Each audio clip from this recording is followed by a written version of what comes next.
The greatest guitar plugin of all time, Neural DSP's Fortin Nameless X, has finally been updated after several years. This update has definitely pushed Fortin Nameless further into GOAT status.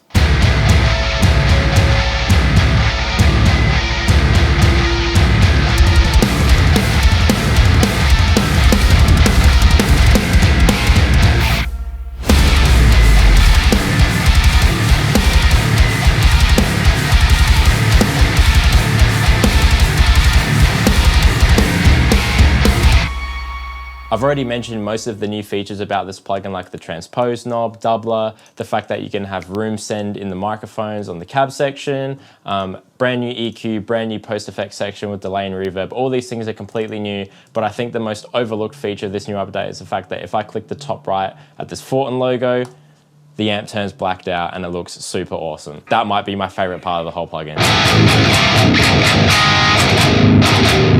Let's take a look at the tone that you heard in the demo song, and again, you can find that under the artist presets under my name, and the tone that was in that song is just the tone. So let's have a look at the settings and how I dialed it in. Starting on the pre-effects section, we have noise gate relatively high along with the Zool noise gate just to really clamp down. Really tight, just how I like it. And then we've got the grind pedal on rather than the hex drive because I like the added low end that the grind cuts out, along with a little bit more of an aggressive bump in the upper mid range.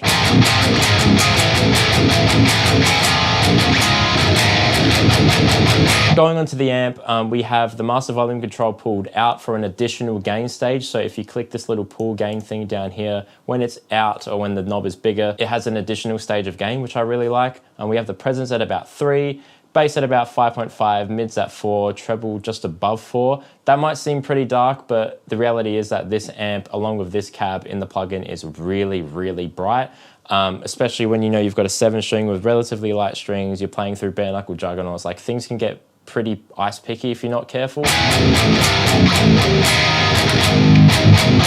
Like that's with everything at those settings. You can only imagine if I put them up a little bit how bright it would be. I'm going through the high input with the 2 gain stages and both of them are sitting around just above 6. Going to the cab section, again, we have these room sends. They're not being used right now because I just wanted a really direct high gain rhythm tone. We've got a dynamic 57 on the left-hand side. That's majority of the tone, pushed a little bit further away from the speaker because again, it's a really bright speaker. So just trying to round out those super harsh frequencies and then kind of building upon the foundation of the tone and more of the low end aspect of the tone with the ribbon 121. I'm kind of filling in those extra low frequencies, kind of like low mid, filling that out. But I've got that set at -3 dB. So it's very much like a complementary microphone to the 57, but when both of them are together, they sound absolutely phenomenal.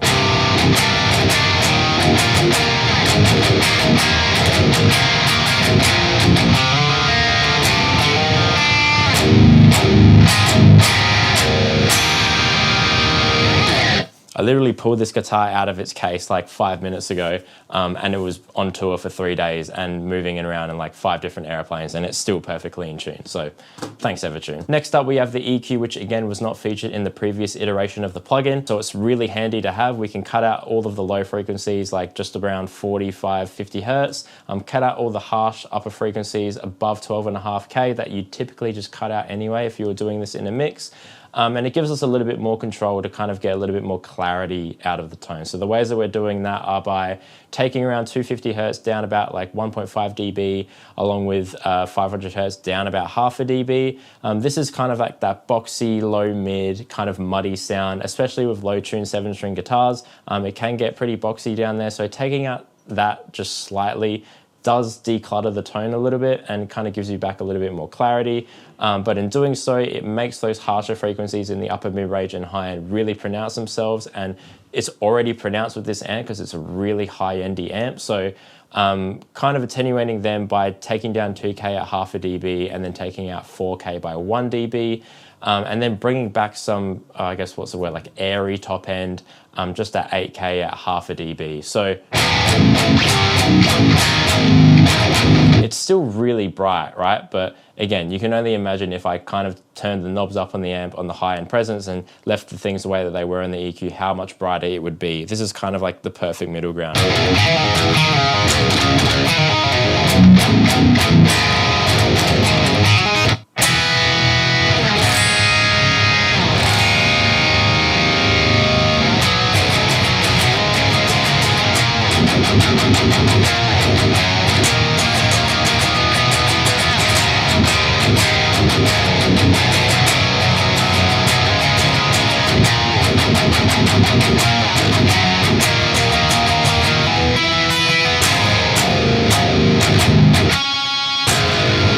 Going to the lead tone, I've called it the Australian prog guitarist lead tone, and you can kind of figure out what that means. But we've got the Zool noise gate, and again, a little less extreme. We've got the hex drive on because it's a lead tone. I don't want to cut out much low end out of the tone.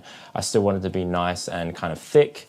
But again, drive all the way off, level at about 7.5, and then tone I've actually put down a little bit. Going on to the amps, I've opted to leave the pool gain in this time because I don't really want that additional gain stage. I just kind of wanted to bring out some more clarity out of the single notes, but still make it grab those single notes because it's a lot less input going in when you're playing stuff like this. But adding that extra stage of gain might just blow it out of proportion a little bit too much. And it's kind of getting into high gain territory where I still wanted to have a little bit more articulation with this tone in particular because, again, the preset name, right?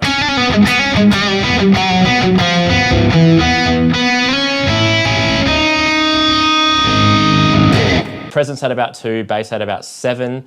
We've got mids at 4, treble at just above 2.5, I want to say. I've got the low gain input going and gain is sitting just under 6. Cab section is a little bit different. We're not using a 57 for this one. We're going for the 160 because it's a little bit smoother on the top end. It gets a little bit more body out of the notes. And especially for a lead tone, it makes it cut nicely in the mix. And then again, the 121 to kind of fill out all those lower frequencies, but differently with this tone, both of them are set at 0, so they're kind of just doing 50-50.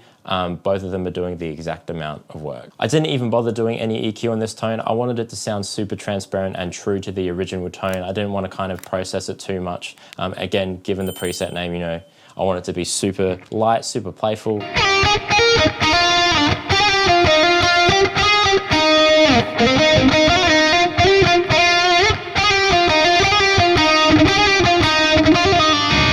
And again, with the new post effects section, I had the ability to add delay and reverb.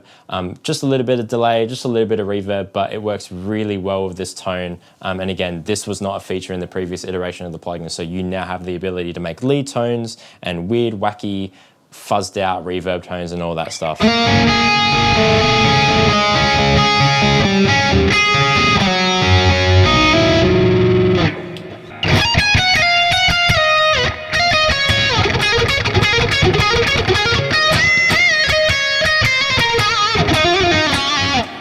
So there you have it, the Fortin Nameless X, all new, all improved, and sounding absolutely phenomenal.